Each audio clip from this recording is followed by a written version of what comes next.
vous, nous allons lire la parole de Dieu qui se trouve dans Psaume 107, versets 23 à 31.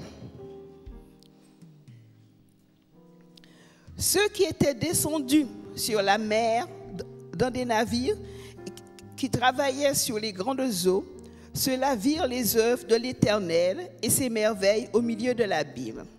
Il dit, et il fit souffler la tempête qui souleva les flots de la mer. Ils montaient vers les cieux, ils descendaient dans l'abîme, leurs âmes étaient éperdues en face du danger.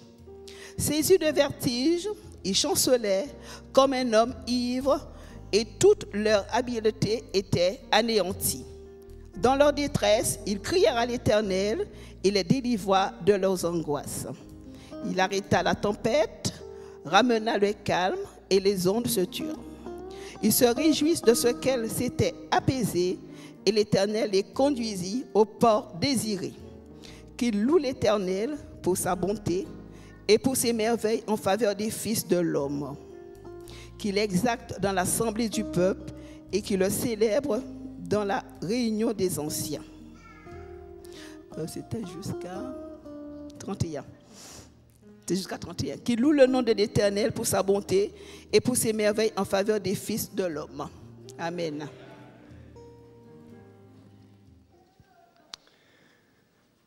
Bonjour à tous. Je suis heureux de vous retrouver ce matin après cette absence. La famille s'est agrandie, n'est-ce pas, Lucien? Et lorsque sur mon téléphone, j'ai reçu un message me disant qu'il y avait 13 âmes qui se donnaient au Seigneur. J'étais content. Et dans Proverbe 29, alors je vous le dis comme ça, j'étais à genoux et j'ai ouvert ma Bible. Et je suis tombé sur un texte. Ce n'est pas par hasard, il n'y a pas de hasard, si ce n'est Dieu sans signature. Proverbe 29, qui dit, « Quand les justes se multiplient, le peuple est dans la joie. » Alors, frères et sœurs, vous les nouveau-nés, je vous invite à vivre à fond votre foi. Faites des expériences avec Dieu et vous verrez. Je voudrais savoir s'il y a 3 personnes dans l'Église qui ne sont pas adventistes. Tout le monde est adventiste là. Oui, est-ce que tu peux venir? Dépêche-toi. C'est pour ça que j'ai dit 3 personnes.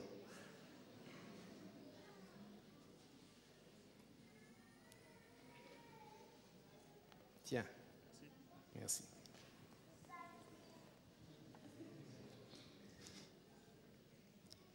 J'ai un dernier livre à offrir.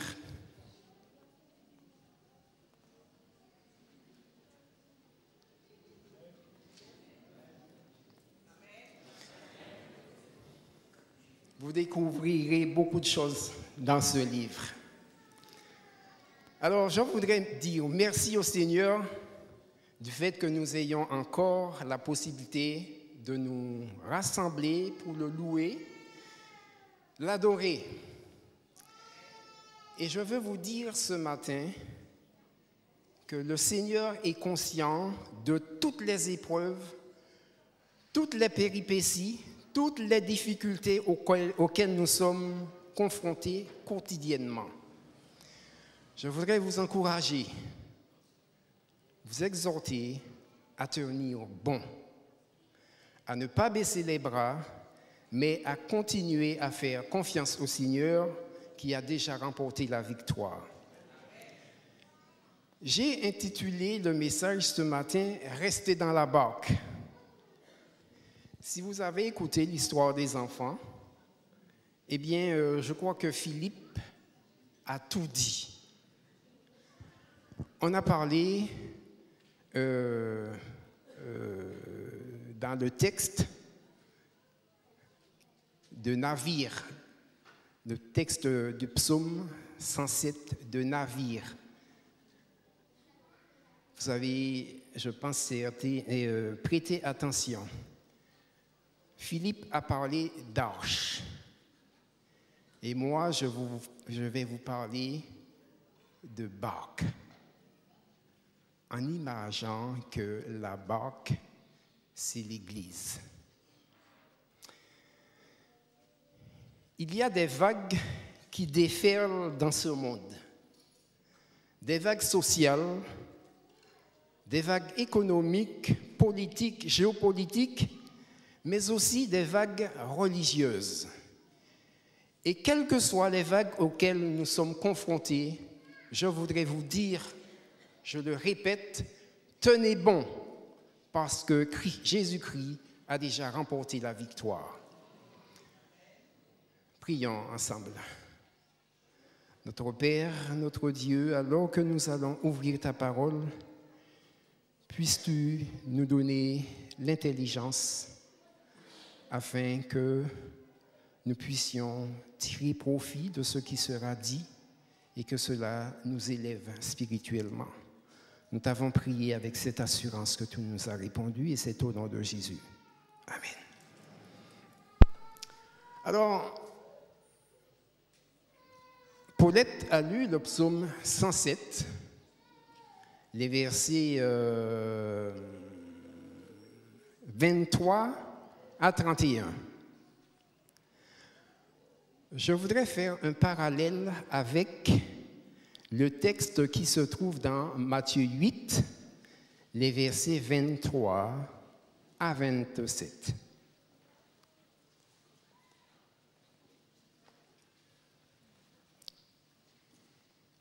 Il monta dans la barque et ses disciples le suivirent. Et voici, il s'éleva sur la mer une si grande tempête que la barque était couverte par les flots. Et il dormait.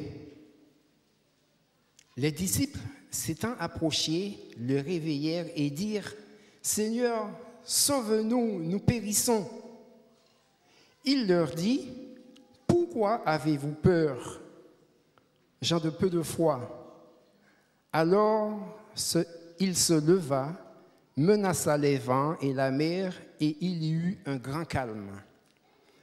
Ces hommes furent saisis d'étonnement et dirent « Quel est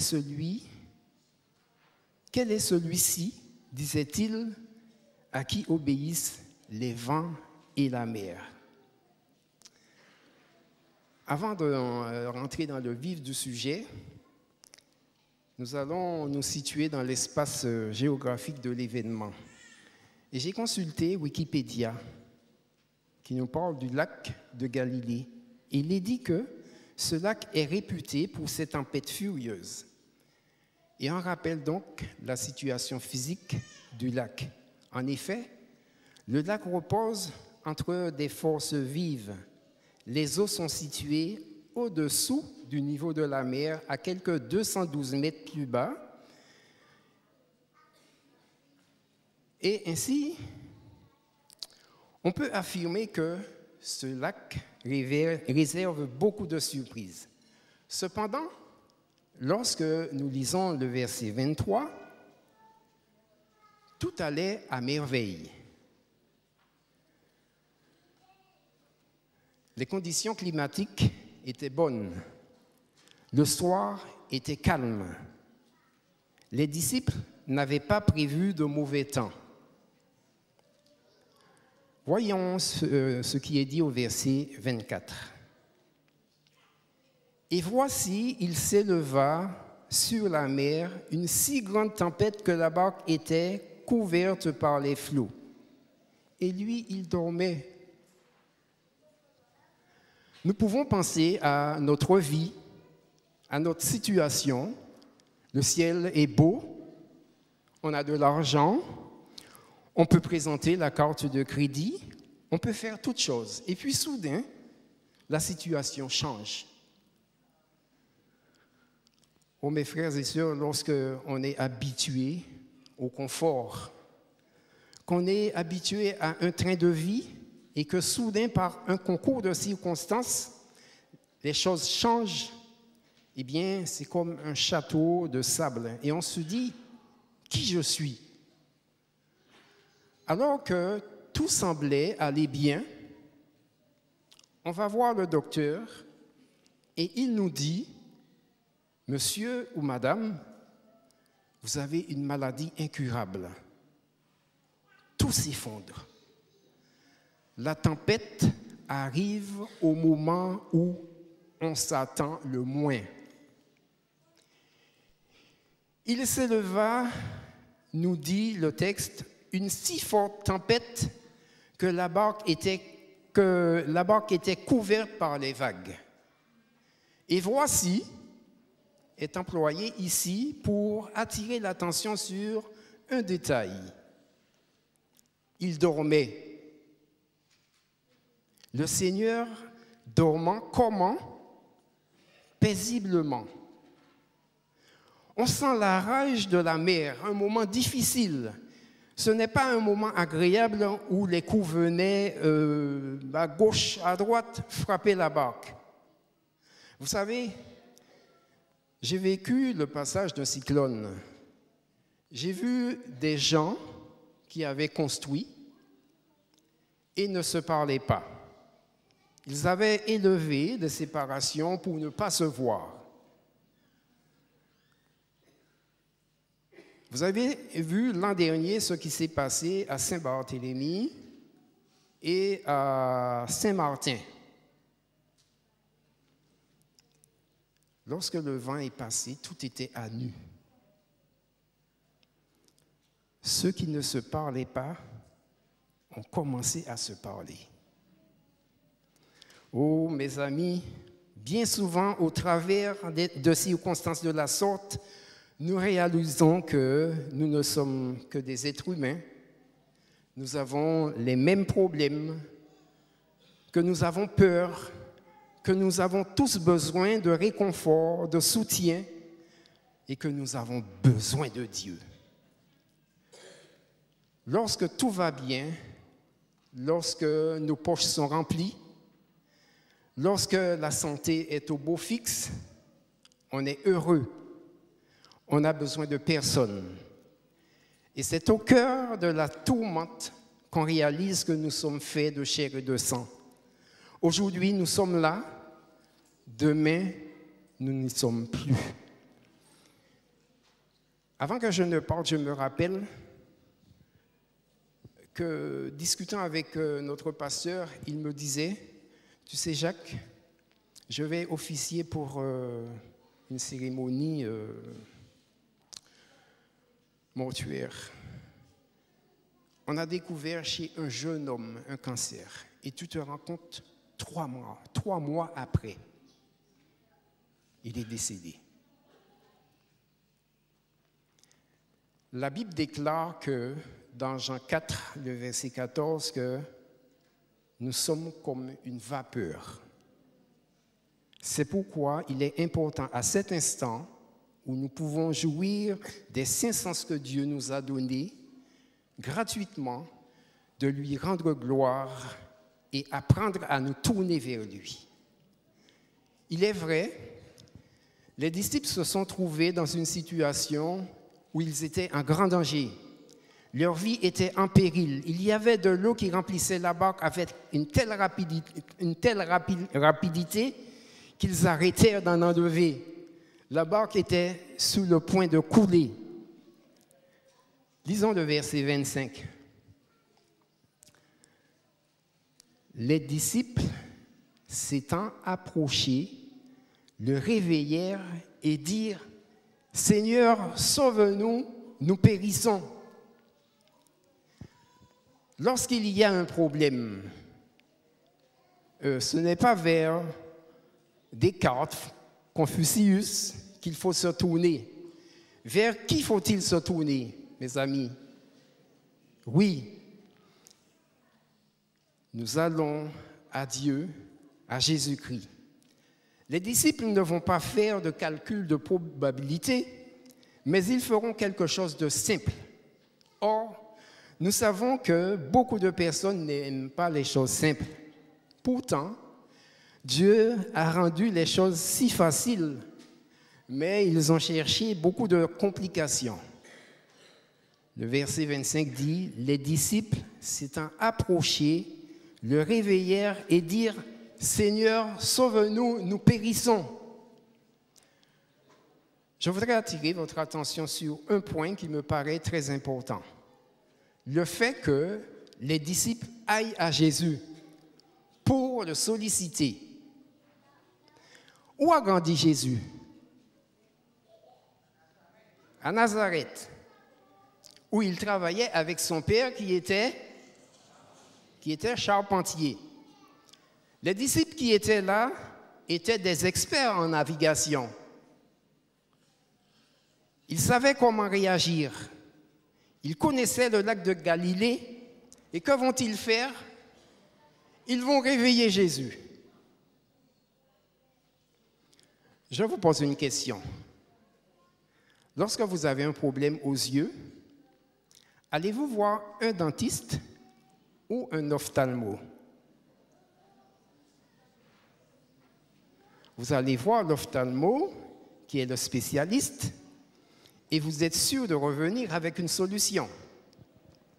Les disciples vont voir Jésus qui n'a jamais gouverné une barque, qui n'a jamais été dans la situation, mais ils vont vers Jésus. Ils ont besoin d'aide et ont besoin d'une réponse. Ils ont besoin d'une réponse. Ils ont besoin de salut. Alors, lorsqu'on a besoin de réponses, frères et sœurs, il est important pour nous d'aller à Jésus. C'est la grande providence. Ils abandonnèrent entièrement leur vie entre les mains de Dieu, entre les mains de Jésus, qu'ils considéraient comme seul espoir à cet instant. Ils oublièrent que Jésus n'avait jamais gouverné une barque, que c'était un charpentier. Tout ce qu'ils voyaient, c'était le Maître, Jésus, la réponse de la catastrophe. Ils abandonnent toute aide humaine. Ils se jettent complètement dans les bras de Jésus. Et je dis que ça, c'est la foi. Mais leur terreur, leur recours à Jésus seulement à la dernière minute, leur peur de mourir dans les flots, tout cela n'est pas la foi, mais un tantinet de foi, parce que nous voyons un contraste frappant entre la peur des disciples, d'une part, et le sang-froid, le calme, d'autre part. Ils crient au secours. « Sauve-nous, nous périssons ». Ceci, notons, frères et sœurs, est le cri de l'espoir.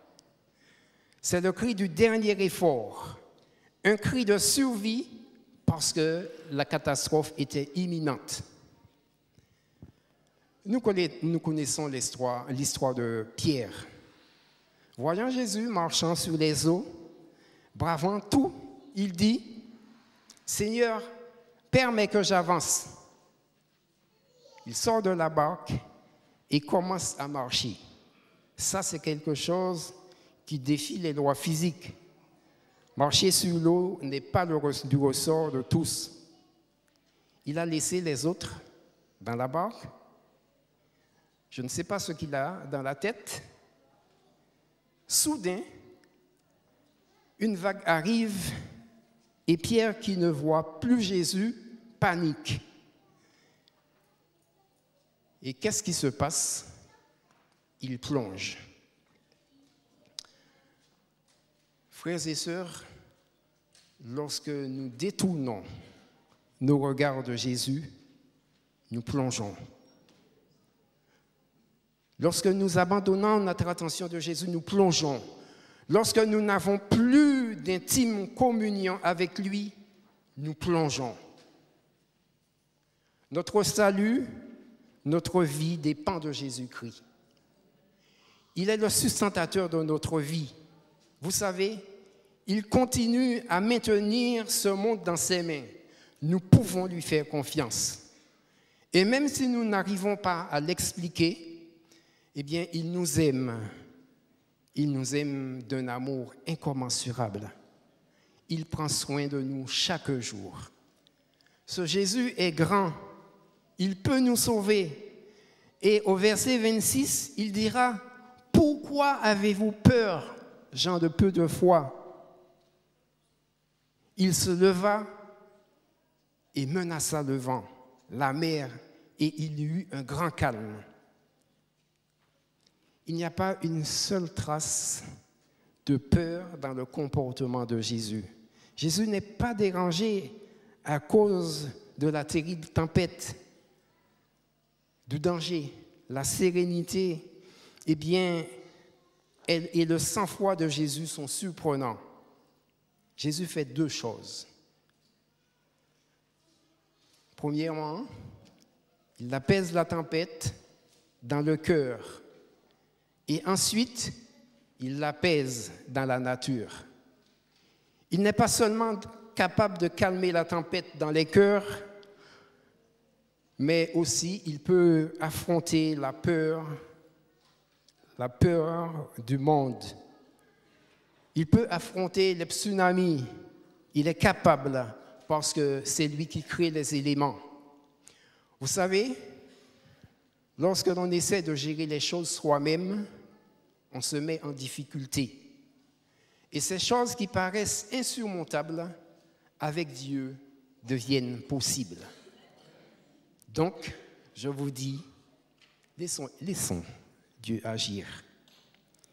Si nous le laissons agir, nous gagnons en énergie. Pas de stress. Nous faisons de bonnes affaires avec Dieu. Il agit complètement. Apprenons à lui faire confiance. Vous savez, les conditions économiques, sociales peuvent être difficiles, mais Dieu règne et il est assis au-dessus de son trône. Même s'il y a des vagues au sein de l'Église, au sein de la famille, au sein de la société, Dieu contrôle tout. Alors, faisons-lui confiance. Mais je pourrais vous dire, pourquoi avons-nous peur? Jésus leur dit, homme de peu de foi, parce qu'il s'attendait à de meilleurs comportements. Ce qui s'est passé pour les disciples se passe de la même manière pour nous. Alors, apprenons à avoir de bons comportements. Ainsi donc, je vous dis que vous n'avez pas à paniquer chaque fois qu'un problème se soulève. Certes, il n'y a pas de promesse où le danger ne nous atteindra pas seulement parce que nous sommes des enfants de Dieu.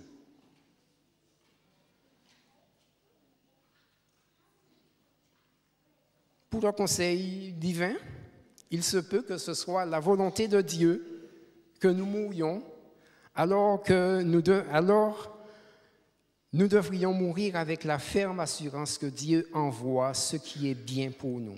Nous devons vivre avec confiance sans avoir peur.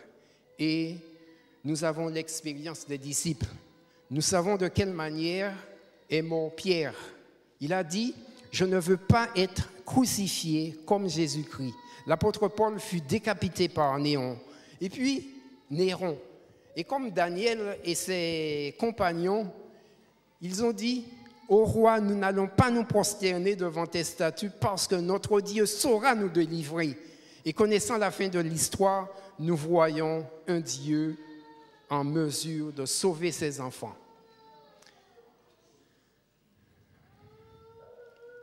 Oui, Christ est en train de parer de part et d'autre toutes sortes de vagues qui viennent en direction de l'Église.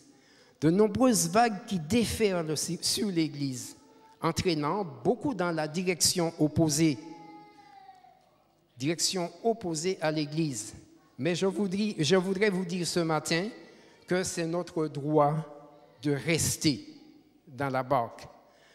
Alors que la barque fait face aux difficultés, alors que les vagues du découragement frappent la barque aujourd'hui, que l'on soit dans de grandes tribulations, alors que la vague des commérages frappe l'Église aujourd'hui, notre devoir est de rester. Oui, frères et sœurs, les vagues de l'indifférence, de la fornication, de l'immoralité sexuelle, de l'hypocrisie frappent la barque aujourd'hui.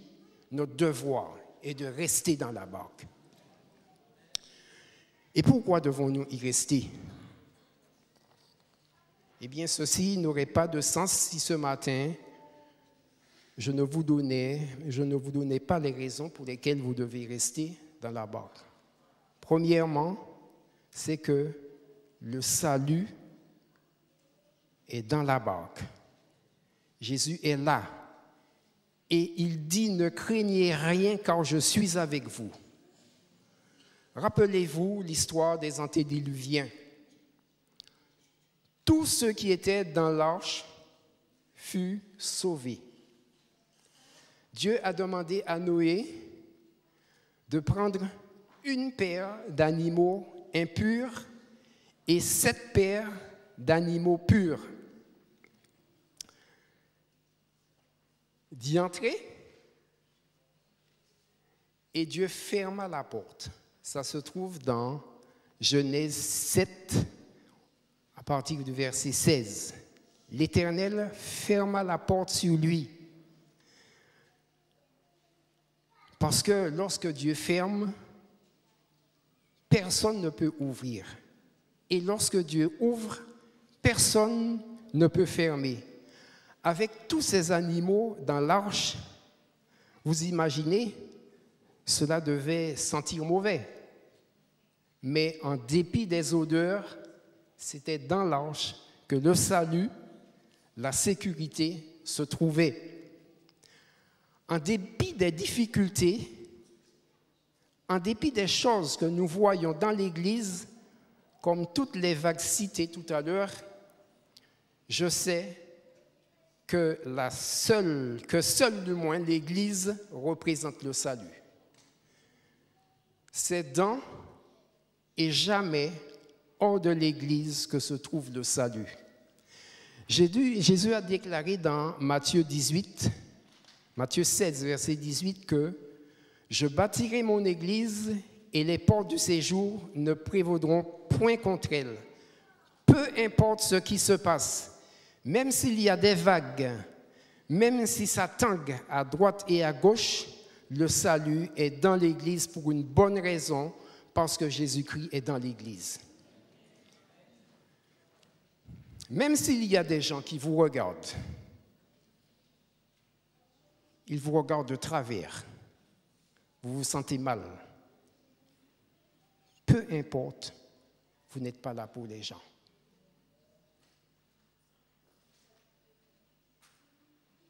Mais pour Jésus-Christ. Peu importe ce qu'ils disent et pensent de vous, tenez bon. N'oubliez pas ce que je viens de dire. Jésus-Christ est dans la barque. Peu importe la situation, il peut changer, transformer, nous donner confiance. Tous ceux qui étaient dans l'arche furent sauvés. La barque est encerclée d'ennemis et la Bible déclare que le diable rôde comme un lion rugissant, cherchant qui dévorer. Cela donne-t-il confiance? Il fait trembler. Il va ici et là. Il va au temple également, afin de troubler, de séduire, de faire penser que tout est perdu. mais Jésus est vivant au siècle des siècles. La barque est encerclée d'ennemis. C'est pourquoi nous devons rester. Il y a des ténèbres au dehors. Vous ne pouvez trouver le chemin. Jésus a déclaré « Je suis la lumière du monde ». Il nous faut rester là où est Jésus. Ne croyons pas que lorsque nous laissons l'Église, nous marchons dans la lumière. Jésus est dans l'Église et c'est là qu'il veut que nous soyons. Il y a dehors des ténèbres, plaisir, vanité, beaucoup d'autres choses. Ceci n'est que pour un moment. Mais les choses qui ont de la valeur sont les choses éternelles. Accrochons-nous à l'essentiel. Il y a des crises de tout genre, crise sociale, crise économique, toutes sortes de crises. Et cela, vous entendez cela au niveau des médias. On parle des problèmes. Vous savez, il y a eu la COP21. Maintenant, des problèmes se posent par rapport à ça. Certains veulent se retirer. Mais il est trop tard. Il fallait faire les choses longtemps à l'avance. Il fallait y penser beaucoup plus tôt. Je voudrais vous dire que Jésus-Christ revient. Tout ce que nous expérimentons maintenant nous montre que Jésus est à la porte. C'est pour cette raison que nous devons nous mettre au diapason. Nous devons rester dans la barque parce que c'est un refuge. Certains disent parfois que c'est un hôpital. On y vient pour être guéri. Ainsi, lorsque nous venons à Jésus, quelle que soit la situation, le grand médecin nous guérit. Ne nous laissons influencer par personne. Continuons notre course en direction du royaume de Dieu. Je voudrais vous dire une chose. Si vous êtes découragé, si la vie vous paraît morose, si vous en avez assez, il y a quand même une solution. Et cela vaut la peine de vivre en dépit de tout ce que les gens peuvent dire, qu'ils peuvent placer autour de nous. Ah, ce Jésus-là, eh bien, il nous aime d'un amour incommensurable. Et chaque jour, il le démontre. Il nous dit de ne pas démissionner, de ne pas baisser le bras, d'avancer parce que la victoire est très proche et assurée. L'Église est confrontée à plein de problèmes, mais elle triomphera.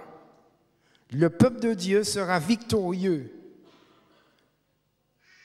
Cela doit rassurer et cela doit nous aider à tenir bon parce qu'il nous dit « Voici, je viens bientôt, retiens ce que tu as. » Alors, voulez-vous triompher avec l'Église? Voulez-vous faire confiance au Seigneur?